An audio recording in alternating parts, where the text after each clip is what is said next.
Good afternoon, everyone. Live from Silicon Valley, California. This is Success Sadhana. My name is JM, and I welcome you all to a program today where we continue our Inner Harmony series. Today is the fourth session. The topic of session 4 is Karma Yoga, finding purpose in action. With our speaker today, Vaish, a veteran Bhakti yogi, author, and a former monk. We have 14 members on Zoom, and I've got Shweka Kelly helping me out in managing social media today. Good afternoon, Vaish. Welcome back to the continued session on Inner Harmony. Oh, thank you so much, JM. I'm really happy to be back and glad to see everybody, those who I can see. Welcome back to Tim and Vicky, MP. I can't tell if that's live or a picture. Scott, welcome. Tony, Mayank, glad to have you here. Nagma, welcome. Debbie, welcome. Matongo, welcome. FNU Kalyan, welcome. Rajesh, welcome. Chaitanya Cook, welcome. Tony, I think I got Tony. I got a smile back from Mayank. That made my day. I got a heart back from Tim and Vicky. That made my whole week. Thanks, everybody. Yeah, we're continuing the series on inner harmony. That sounds pretty good, inner harmony. Nothing worse than cognitive dissonance. I was thinking about it this morning on my walk. And that doesn't matter what idyllic setting we're in. If we're in dissonance ourselves inwardly, then everything looks confusing and bleak or dire to one degree or another. So the approach from the ancient wisdom literatures is work from the inside out. If you're able to develop inwardly, and let me say what I mean by that, there are certain ways in which the Bhagavad Gita, the Yoga Sutras, the Srimad Bhagavatam talk about our natural situation in this world and recognizing our identity as being separate from the body, and then also identifying, and that's one of the topics for today, what our purpose is. What's the purpose of the universe? What's the purpose of my life? And so forth. These help us to come towards harmony or resonance. And today we'll be talking about a topic which is well known for those who read Bhagavad Gita and other books like that. It's called Karma Yoga. And karma, I think, is well known, right? Anybody here ever heard of karma? Emojis work. They're legal in Canada. You can put one up if you've heard of karma. Okay, only Shankari Kaur has heard of it. Tim and Vicky have. Shweka has. Subhadra. A few of you. Nagma has. Debbie's laughing. Okay. Thank you. Emojis count. Emojis are good. So karma, it comes from Sanskrit, although it's assimilated now into the English language. Who hasn't heard of karma? Instant karma, they got their karma, you're going to get your karma, karma, karma, karma. Everyone talks about karma. Comes from a root word, as all Sanskrit words emanate from their roots. Kriya means action. And as we'll find out today, action is something we're inclined to. In fact, you can't stop acting. Try it sometime. See if you can stop. Even when you go to sleep, you're still active. In fact, I was trying to catch a plane last night in my sleep and I couldn't find my ticket. It's a recurring dream I have. So there's a way in which we have to be active. So very practical karma yoga. That is, how can we use the activity that we're naturally inclined towards to become purified, to elevate our consciousness. So this is not some religious process. It's actually a foundational principle. I guess principles are foundational. It's a principle through which we can elevate our consciousness. And this is the overall goal of the wisdom literatures, is to evolve, to become more consciously aware of who we are, what our place is in the universe, and how to act in harmony. So it all starts with inner harmony. Right, JM? Okay, JM looks like he's in harmony. You can't get a smile like that without feeling inner harmony in your life. And he does a lot of things. He's working constantly. He's got a demanding profession. He has an illustrious family. He does the bhakti community. He does this show. He's got so many things going on, but somehow or other, it looks like he's always happy. So let's start with a little bit of meditation. It comes from the root word med.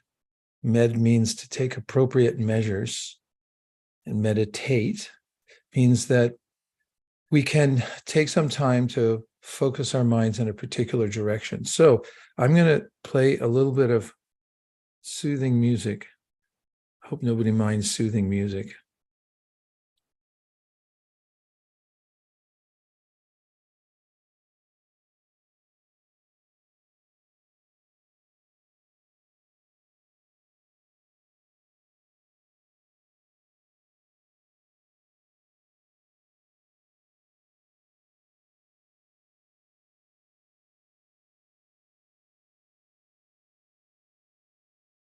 It's working for me.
So now let's go to a few slides, and I'm going to talk about how this kind of inner harmony can be achieved through work.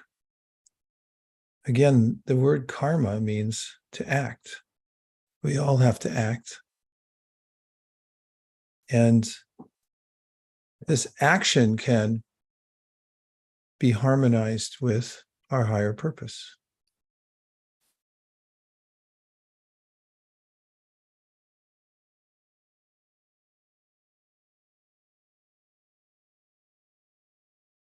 So live like a lotus. This is a nice mantra. You can remind yourself of this when you're up to your neck in trouble. Anybody have any troubles in their life? Any complications? Oh, yeah, okay. So when you're up to your neck in trouble, you can live like a lotus, because look at that lotus. It's a nice one.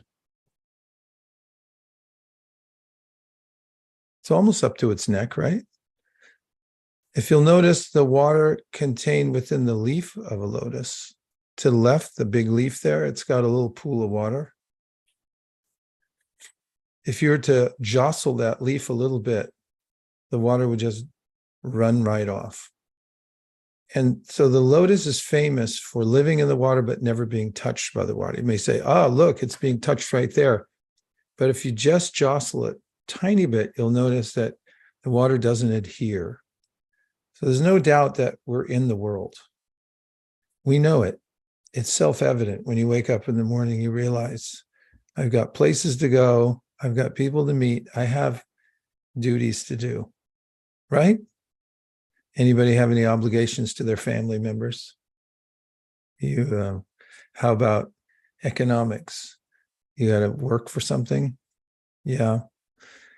Oh, we're in it. So you know you're in it, and you also know that you're alive. So you have to move forward. So the wisdom literature is very practical. They say live like a lotus. So the lotus is known as Padmaja. Padma means mud, and Ja means to be born. And so that lotus, it grew up from the mud. It's rooted down in the mud of the pond. And then it grows up so beautifully. No mud on that flower or on the leaves, right? It emerged, and now it lives in the water, with the water. Sometimes water's splashed on it. It's up to its neck in water, but it beads right off. That's why in the Bhagavad Gita, Krishna says, live like a lotus. So now we're going to talk about how to do that. How can I live in this world up to my neck with problems? And then not the least of it is people who give us trouble, right? Of course, the ancient wisdom literature say that our problems come from three sources. You want to know what they are? They cause us three areas that cause us miseries. They're called klesha. Klesha means miseries. Let's see if you can identify any of these. I'm going to need a little bit of help on this one, human interaction.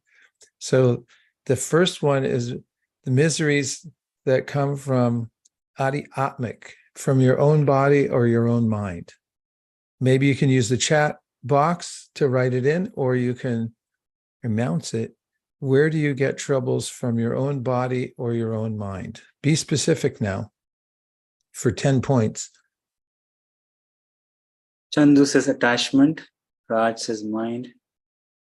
Mind, okay. Mind attachment, body pain. Fever, that's specific. If you get a fever, you'll notice that it's a little painful, right? Now they're rolling in. Aging, that's specific. Disease is specific. Perspectives, thoughts, yeah. Illness, try to be more specific. What kind of illness? Chronic back pain, that's definitely one of them. Arrhythmic knee. Arthritic knee. Arthritic knee, sorry.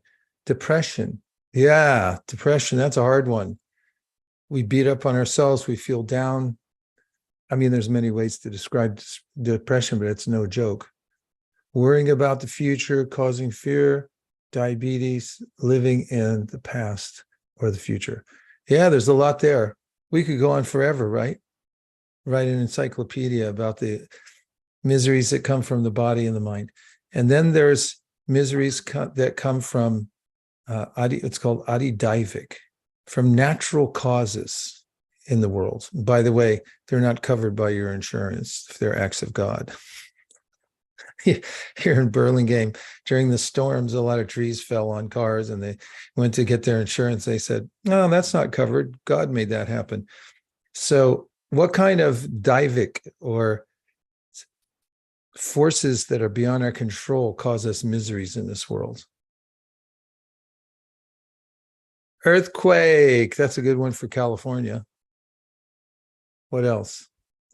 Tsunami. Those are scary. You just see the ocean just keeps coming at you and it sweeps everything away. Weather anomalies, fire. We know about that one from Maui.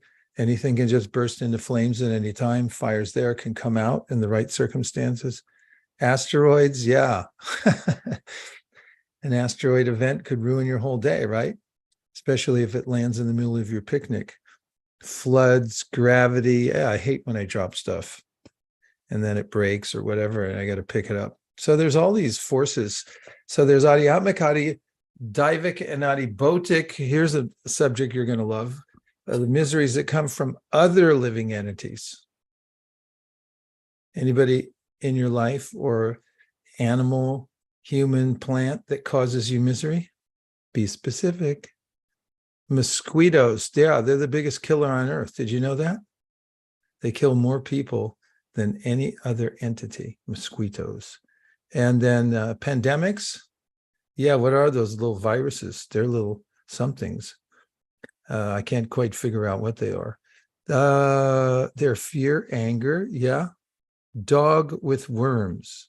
Now that's very that's very specific. Okay, you get the idea. We could write an encyclopedia together about all the adiatmic, adibotic, and adidaivik miseries. So how do we live in the world without being affected by them? And also how to live in the world and work in the world, because we have to move without getting karma. And we're going to talk about that next. Let's go on with the slides a little bit. So the lotus is in the water, but not affected by the water. So the idea is we can also be in this world, not a matter of if we are, we already are. And there is a way to evolve our consciousness. So even as we're apparently touched or even submerged in the material world, that we're impervious to it simultaneously. And it has everything to do, as we'll find out in a few slides, hence with our inner workings. Yeah, you can go ahead. So the symptom of consciousness is desire and activity. Now, this may be big news or contrary to what you might have heard previously, but it's there in the Bhagavad Gita and the Srimad Bhagavatam, the ancient wisdom literatures that say we can't stop desiring or acting. Now, I alluded to it earlier. Think about how you're always active when you're in your waking state. Is there ever a time when you're not active? You're breathing, right? You're digesting. Also, you're thinking. Now, what about you go to sleep? I think that you've got me on this one, right? You go to sleep and you're inactive, right? Yeah, we got you, Vaisheshika. What about when you go to sleep? Are you inactive? REM.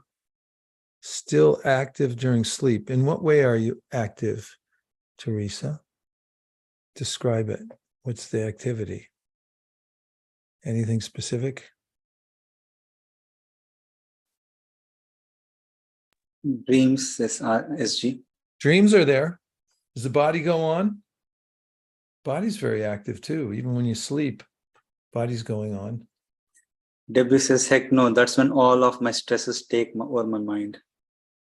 You know, someone told me that a lot of the cortisol, which is a toxic chemical we accumulate in our body, accumulates when we sleep and dream, as we can be in anxiety when we're sleeping. We're processing what happened during the day or what's happening in our life. There's a way that the mind is so complex. It's processing all the time, and we're sleeping, but we're also in anxiety, and we're getting this cortisol accumulation in our bodies. So yeah, a body flushing, the mind processing the day, clocking your work. Yeah, clocking into work. Did you get paid for that? Who wrote that? Tim and Vicky, when you clocked into work when you were sleeping, did they give you a paycheck? No, not so much. My thought is Yeah. that if it's okay to speak. We insist upon it. Oh, you're so sweet. Thank you. So my thought is that when we're sleeping, we're still active because even though our eyes are closed, our mind is working on whatever we might be dreaming, whether we remember it or recall it when we awake or not. We did have some sort of dream. We were in a different state, not in our reality with our eyes open and walking around, but in a different state where we're still active in our dream state. Well said as usual, Marilia. Thank you. Oh my gosh. Thank you. No, it's right to the point. It's so true. It's a slightly different state of consciousness. There are 3 states of consciousness mentioned in the wisdom literatures when we're in a material body, say awakened consciousness, then when we're sleeping with dreams, and then sleeping without dreams. There is a deep sleep in which we're not unconscious, but we're conscious of nothing. So they describe these 3 states. So as Marilia said, even as we go into our dream, and somebody put up REM, rapid eye movement, we're going through the motions. Psychologically, we're processing things from the day. In fact, I'm sure many or all of you have had the experience of when you're working on a problem. For instance, what if you're studying for an exam or something, and you've been studying something intensely? When you go to sleep at night, then your mind is also processing it. You might wake up at 1 in the morning and realize that your mind is churning over the problem. And the next day, you'll have a sense, oh yeah, I've been working on this, and it's becoming more clear.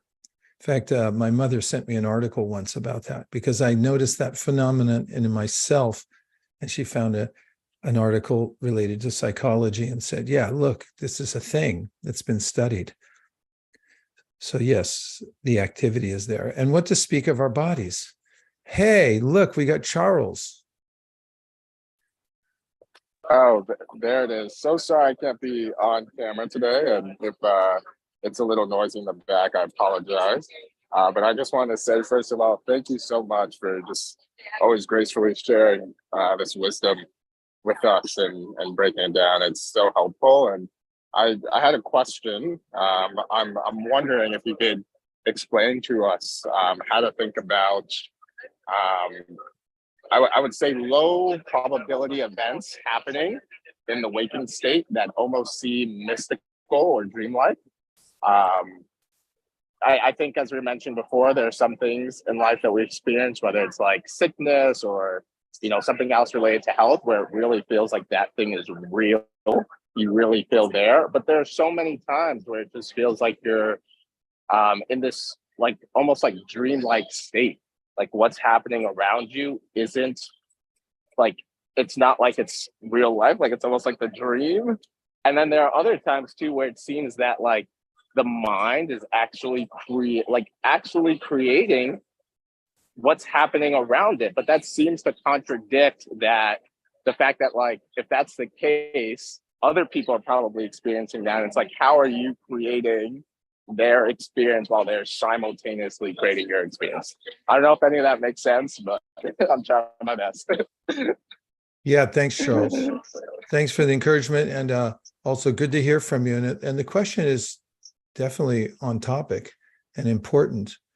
One way I'm thinking about it is that the world goes on as it is, but we interpret it according to the state of our consciousness.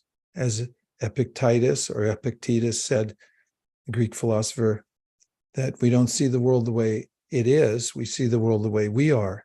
So each person is observing events in the world, but according to our context and the lens of our mind and how it's developed, we see it in different ways. And of course, in highly developed consciousness, according to the wisdom literatures, we see things like the interconnectedness of everything. This is called sattva consciousness. When we're looking at the world in sattva, the lens is very clear, and we see how we're related to all living beings, not just humans or not just our family. This is called rajas, that I'm with only this group. I'm only related to this family. Everyone else, they're separate from me. Or I'm only related to human beings. But a person in sattva consciousness sees, oh, here's a termite. Little termite looks at you, you look at the termite and goes, yeah, I understand. You're a living being just like me, just a different body. That's it. And in rajas, we see all the differences. You know, people get really concerned about the differences between one person and another, one animal and another. Anyone who looks different from me, then I've become a little afraid. And then we have tamas. Tamas means darkness. It gets darker and darker as you go down in the modes. And then we see the world through this very darkened lens in which we don't see really anything except for I have to work, I have to feed myself, and it's just an existence based on bare necessities, no clarity or light. Yes. So according to the lens of the mind, says the Bhagavad Gita, there's a way in which we look through that lens and we see it in different ways.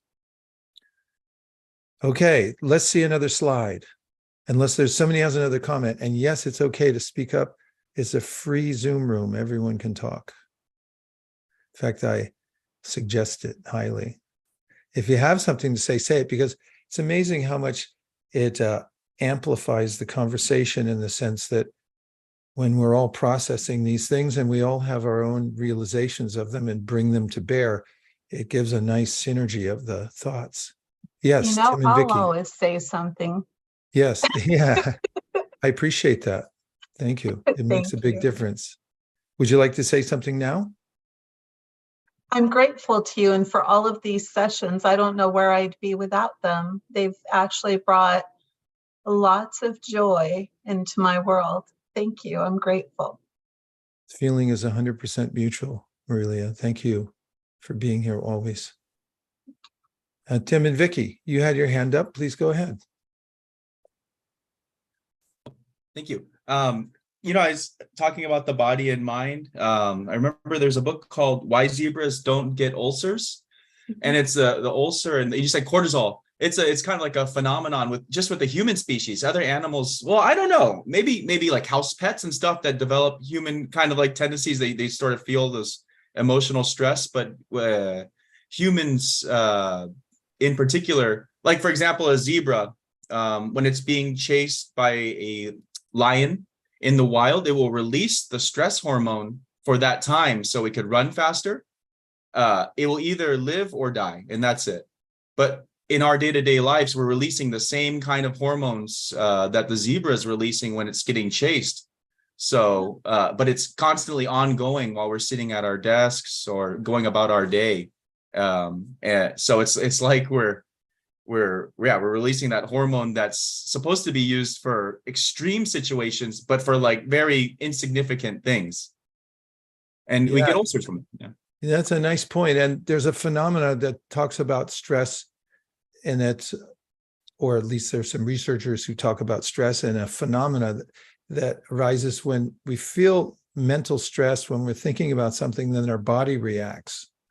And then our mind checks in with our body and says, wow, you're reacting quite severely. And then we take that as verification that it's really dire. It's like, well, you're sweating and you're breathing heavily. It must be true. So then there's this endless loop where the mind becomes overactive and disturbed about something and in survival mode, as you're describing. And then the body reacts and thinks, yeah, maybe I won't survive this. I just lost my checkbook. Somebody's probably writing checks right now. And then he's like, take it as that this is very dire. Very dire. I think dire is enough. You don't need a very on dire. So yeah, it's dire. And so, yeah, that goes on fairly constantly, and humans are really good at that. But we also have the wherewithal to become focused on what's really happening to me. And that's one of the points that the wisdom literatures make. Become aware of what's really going on for you and what's superfluous to your existence. Stephen Covey made it really practical. There's certain things you can do something about, and there's certain things you can't. And try to live in those that you can work on. Okay, JM, let's try a few more slides.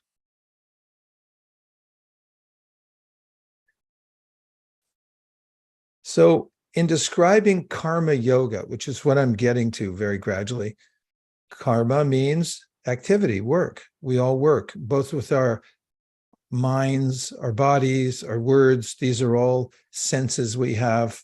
There are these what are called karmendriyas, or work senses, and then we have gyanendriyas, or knowledge gathering senses. They're kind of interesting. The ancient wisdom literatures divide them into these two parts. So that, as you would guess, the knowledge gathering senses are the ears. You get a lot of knowledge through our ears, right? Our eyes, we're taking in. Their work is just like cameras. They're looking around and they go, oh yeah, there's this, that. And then we have our sense of touch. And then we have the karmendriyas. Our arms and legs are considered to be working senses and so forth. Then we have the belly, the genitals. These are all working senses. So they're karmendriyas and gyanendriyas. Indriya means senses. Now, behind how they're all working, there's the intention behind the activity. Now, let me talk about intention for a minute. In fact, I'm going to look up the word. The word means a thing, a thing intended, an aim or plan, and it comes from Old French, from Latin, stretching or purpose. Intend, I'll just go to that. So to intend means to have as one's purpose an objective or plan. And again, it means to stretch towards something, tendere, like a tendon in your body. It holds together bone and muscle. So your tendere, your intendere, means the purpose for which you're working. What are you stretching towards? What are you trying to hold on to in this world, and why? So come back into the room for a second. I just want to say something about intention. I'll say this as an absolute. Intention is everything. Is that the next slide? Intention is everything? No. Okay. Just come back into the Zoom room for a second. So in a courtroom, if you go into the court, consider the way in which everyone's trying to prove intention. One person says he didn't mean to kill him, it was an accident. And everybody else on the other side, the prosecution, is saying, no, he meant to do it. And also, there's a gentleman who wrote a book called Nonviolent Communication.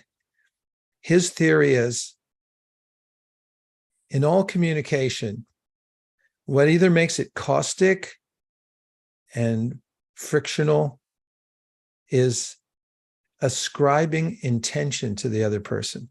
For instance, if someone comes in and slams the door, you say, you meant to do that. You were trying to disturb me.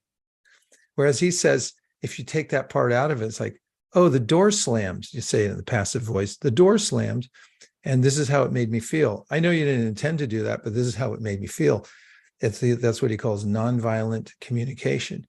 You're saying basically the same thing. You're describing an event, but in one of them, you're ascribing intention, and the other one, you're not. And in the court of law, the degree to which you're considered liable is how much you meant to do it.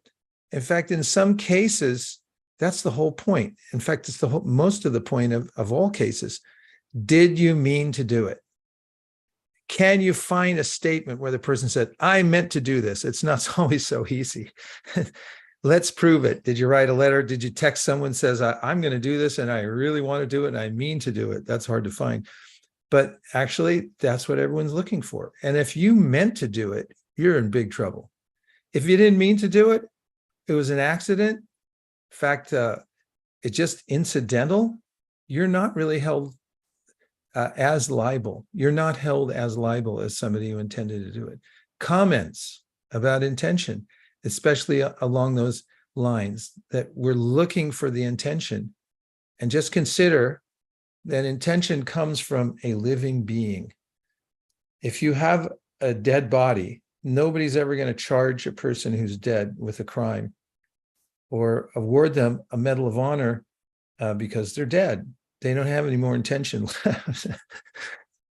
But if you're a living being and you do something because you actually have volition, you can decide to do something, you intended to do it, or you didn't, you're judged accordingly. Thoughts, comments? Yes, Shankari Kaur. So I heard this in one of the lectures was saying that when we need to assess somebody's actions, we actually assess them by their actions and not by their intention. But when we want to be assessed by somebody, then we expect other people to assess us by our intention and not by action.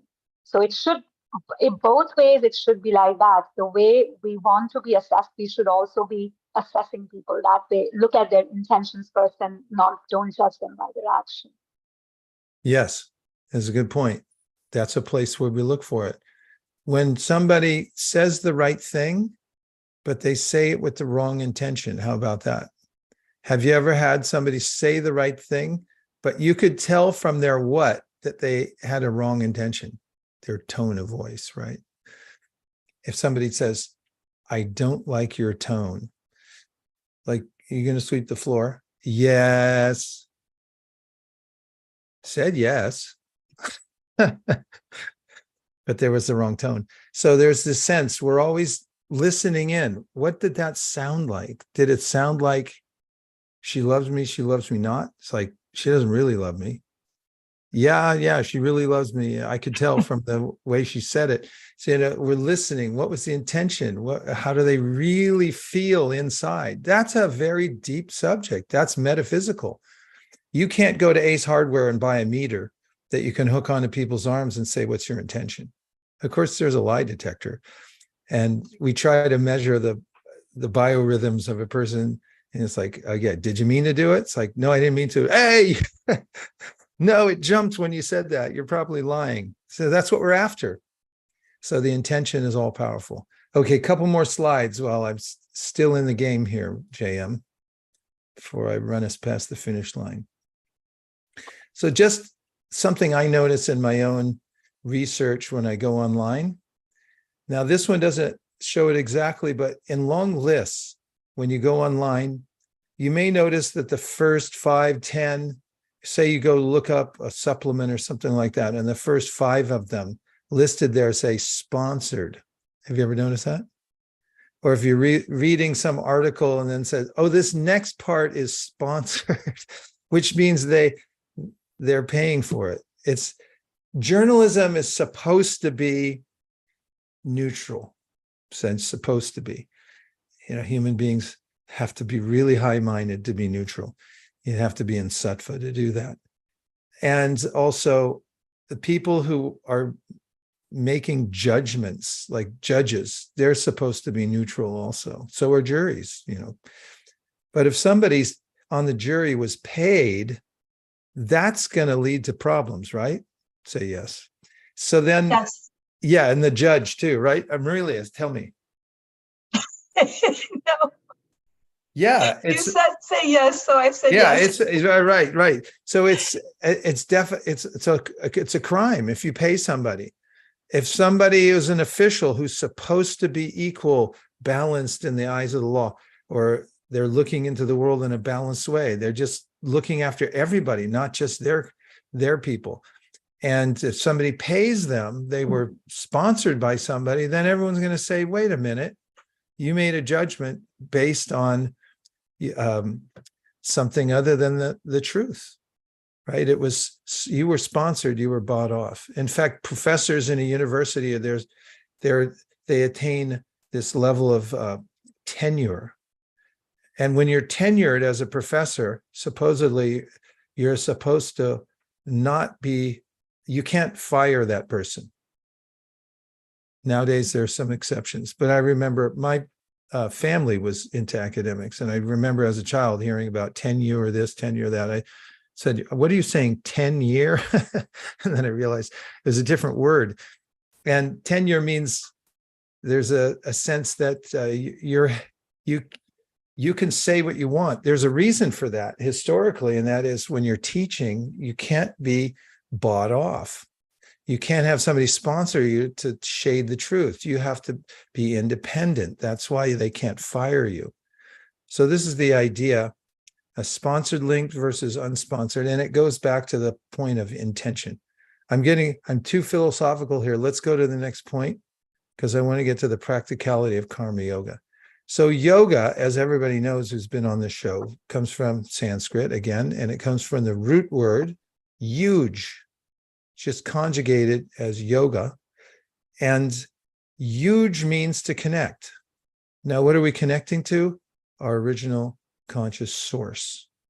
And let's talk now in the next slide about how we connect through something we're already doing, which is we're working. So the Bhagavad Gita, the Yoga Sutras, the Srimad Bhagavatam, they all talk about the way that we offer our work in service. This looks like some football team and they're doing some charity work. They don't look unhappy. As I noticed there, they look kind of satisfied. They're doing something for somebody.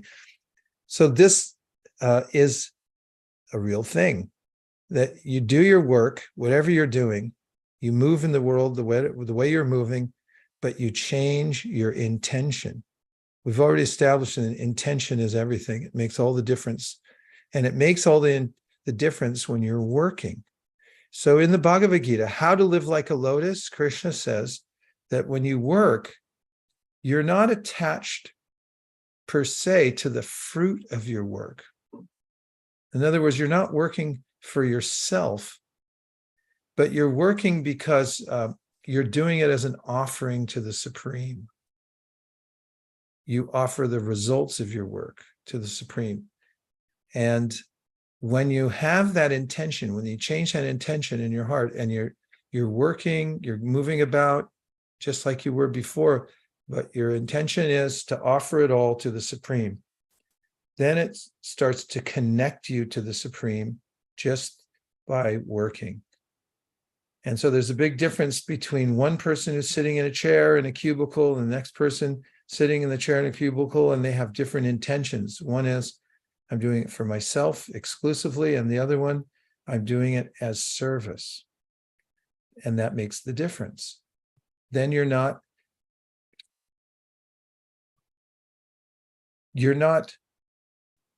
can't be affected by the world, just like the lotus isn't affected by water. That's what Krishna says in Bhagavad Gita. Are there more slides? Yeah, so a few reminders to make it real. And that is that we don't have anything anyway.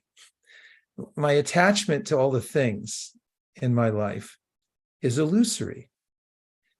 Actually, I was on a walk and I wrote it down. Let me see where it is. I think I can remember it. It was short. Is that there's a difference between owning and controlling and engaging. So when I think of all the things that I have in my life, including my body, my family, my house, all my possessions, and the work that I do, if I think that I'm the owner and the controller, then there's this intimate relationship I have with all of them, and I go on the roller coaster, which means as they go up, I go up. As they go down, I go down. I don't have any inner harmony then. Whereas for the yogi says, I engage all of them in service to my original divine conscious source, and I offer them up. Now, when somebody has that intention and they're using everything in service, then the experience is completely different. Now, if you go back to that slide, JM, we'll see why it's reasonable. Trying to make it a reasonable presentation, well-reasoned. Everything I have is on loan, true or false? True. Thank you. And I You're got a welcome. couple of thumbs up too. Everything I have. But wait a minute, there's an exception. The body, I get to keep that, right? Nope. You get to keep your hair. Nope.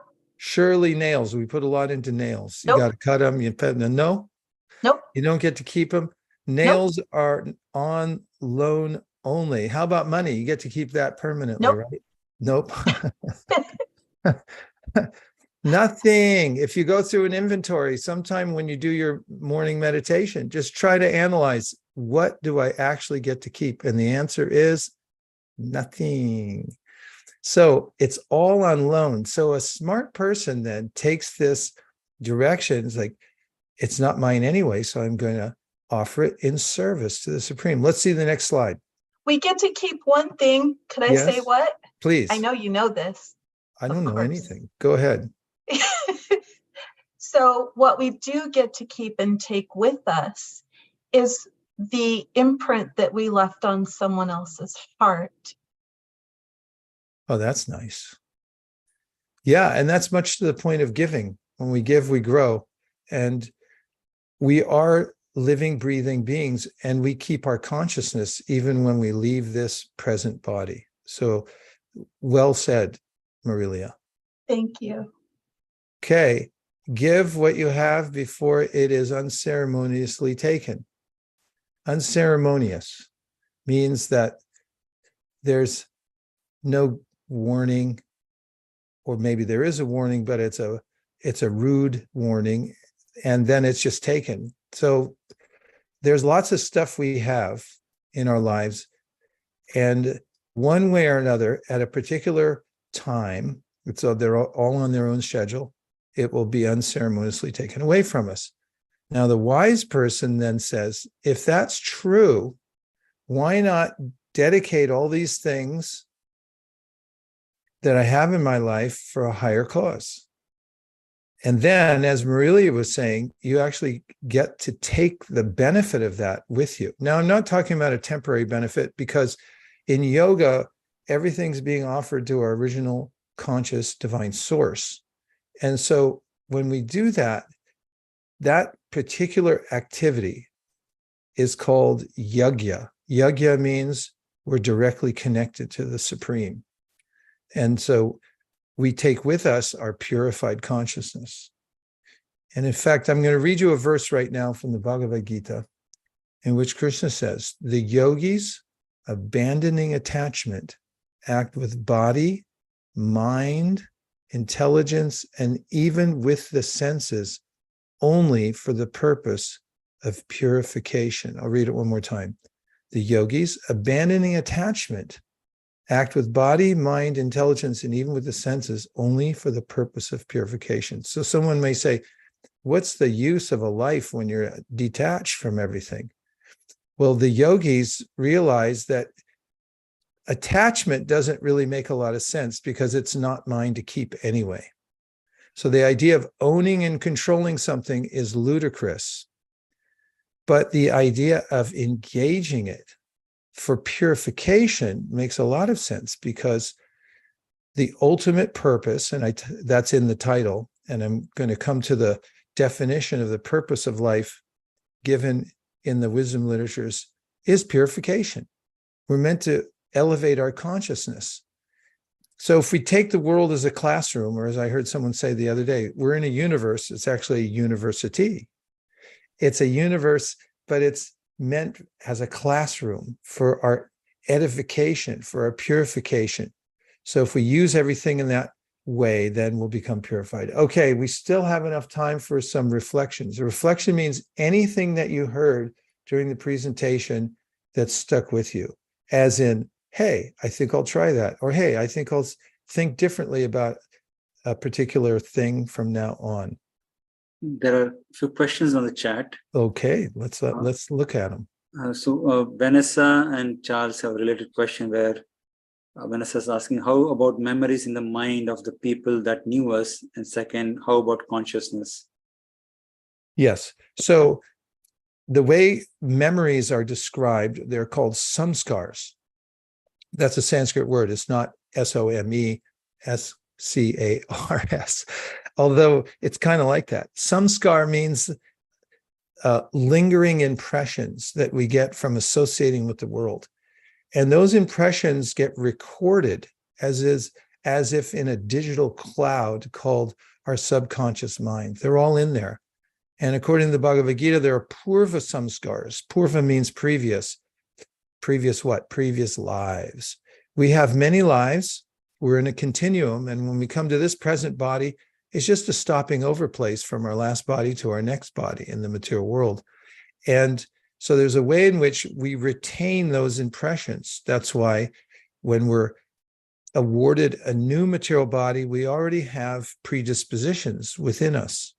We already have activity. You can measure the brain activity of a newborn child. It's already active.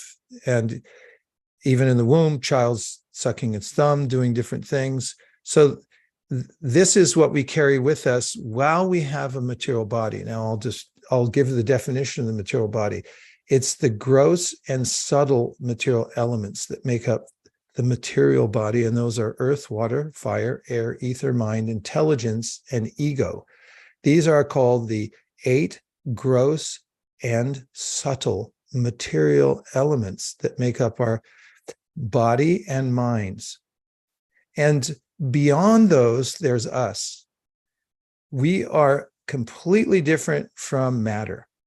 We're called consciousness, or the Atma, which animates the body, and it has the opposite properties of matter. While matter is always changing and deteriorating, the Atma is always the same. It never changes. And you can notice that yourself, as in the meditation we started with at the beginning of the program. Did that answer the question, JM? Yes. Okay. Is there another? Charles, yeah, he says, thank you, Vaishka Prabhu. And it's like, if you examine it, how could the purpose of life be anything else than to purify oneself? Right. And when you're in sattva, because you're cultivating sattva, Charles, then that occurs to you. The mind becomes dedicated. You become dedicated more to self-realization when you're in sattva. And when you're in rajas, then you're forced to work. Oh, good. We have Chaitanya Cook. Please go ahead. Haribol. What I took away from this is more of a reminder of how to live. You know, I've been told so many times, I'm not this body, this is temporary, I'm not in control, but yet I still get sucked into the delusion that I am, you know, like I have to get up and I have to make this happen. And if I want things to be this way, I got to do that. And, you know, as it goes. And then, you know, so I just need constant reminders, daily reminders that I'm not in control at all. And what a relief. So I appreciate all of the things I heard today. Yeah, thank you very much. And I'll just make a distinction that the philosophy of karma is not fatalistic. In other words, although at the present moment, I'm mostly controlled by my previous impressions. That is, I make a decision and I think it's independent, but I'm actually impelled by my lingering impressions from when I experienced something good or bad, when I interacted with a particular person in a particular way. We have those impressions. This is called karma. I'm pushed by my previous actions to act in a certain way right now.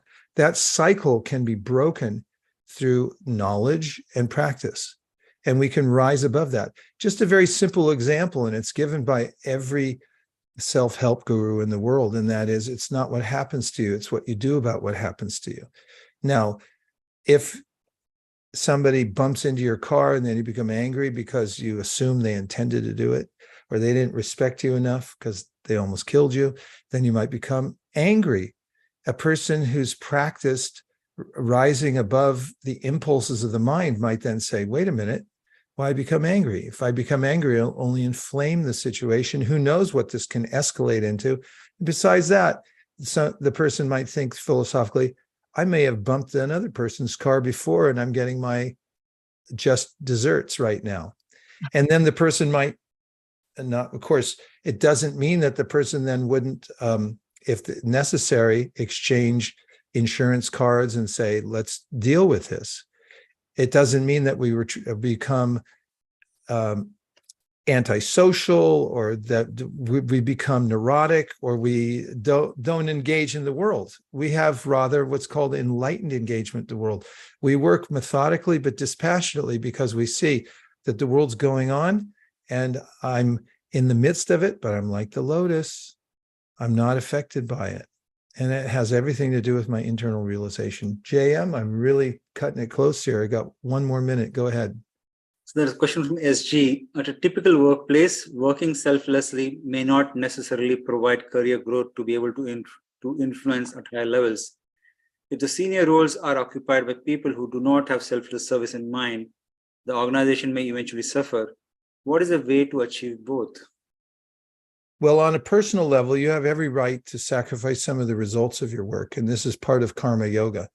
If you work and you take part of it out, like you already do now, the government probably takes it for you and you get your check. And then you also take some more of it out on a regular basis, not according to how you feel that month, but according to just say, I'm taking it out, and give it to a cause. You'll notice a difference when you do that. Now, as far as CEOs who run companies, some of them are coming around.